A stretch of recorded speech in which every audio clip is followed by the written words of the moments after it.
I'm Christy. Today I'm going to provide a quick COVID update. So it's been a while since I've talked about the impact of COVID-19 on us, so I thought I'd take a quick time to update this week. As this post goes live, it's been exactly 1 year since it was announced that our schools were closing and we were to go into shelter in place. That's since the blog post went live on Monday. 1 year.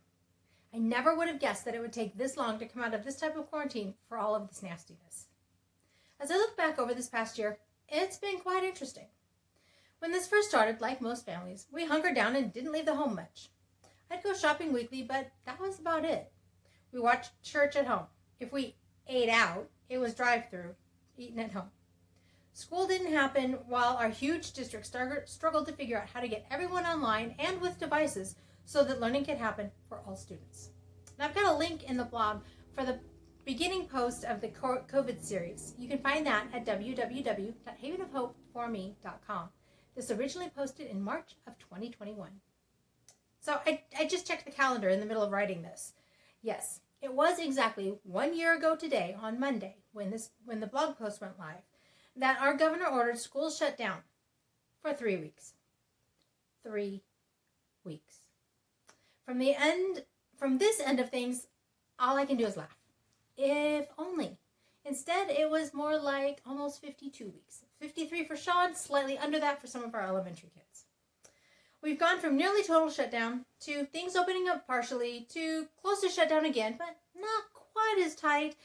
And now things are slowly appearing that the end might be in sight. What a ride it's been. And we're still not back to normal. Now, our family has avoided this nastiness so far, and I'm praying that we will continue to until we're all vaccinated. Businesses and restaurants are still limited in occupancy levels, and many restaurants have remained drive-through or pickup only. Our school district finally reopened our elementary schools at the beginning of the month. Some of the middle school and high school grades return to hybrid 2 days a week next week, with the rest of the grades returning in early April. This means that Sean, as a senior, will get 8 weeks of in-person schooling. And even that's only 2/3 of the classes in person once a week. It's crazy. Now, other grades will get fewer weeks in person 2 days a week, if they decide to go at all. High school sports, well, fall and spring sports anyway, are resuming, although we're not exactly sure of the schedule yet. It'll definitely be a shortened season, and it looks like both seasons are going to be running at the same time. Now, vaccines around here continue. Essential workers and high-risk individuals are mostly vaccinated, I believe. My husband received his first dose this week since he's a mission-critical worker. And we're glad because he needs to start traveling for work again. The boys and I have yet to get ours, although I think I might be able to get AJ qualified to get his. Sean and I fall into the last group to qualify. I'm hoping we're able to get everybody vaccinated by this summer. As for travel, well, right now we don't have any specific plans. But we know that my husband needs to travel for work. I mentioned that before.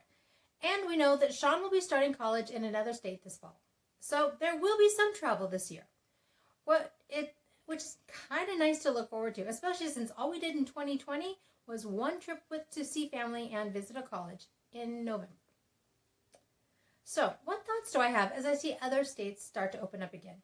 Here's a few things that come to mind. We have nearly survived a global pandemic and survived.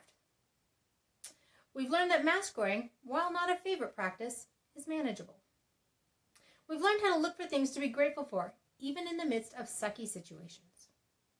We've remained close as a family and enjoyed more time together. And now, at the end of a year of close quarters, we still even like each other. Well, AJ might argue that, but I stand by the point. Sean has discovered that he's not made to learn in online schooling. He's excited to go back to school in person, even if it's not full-time. And he's really looking forward to starting college where even more of his classes, and potentially all of them, will be in person. And I've realized I'm more social than I first thought. I'm looking forward to being able to see friends again without having to worry about whether or not I risk potentially contaminating them, especially those who have higher risk factors. All of that leads me to my question for this week. What lessons have you learned from this past year? Is there anything you'd like to share? I'd love to hear about it. You can leave me a comment below, or you can leave me a comment over on the blog. Again, that's at www.havenofhopeforme.com. This is originally from March of 2021. I'm grateful for the lessons that I've learned this past year, And I'm even more grateful that it finally appears to be ending so that I can continue to say that life is good and there is never a dull moment.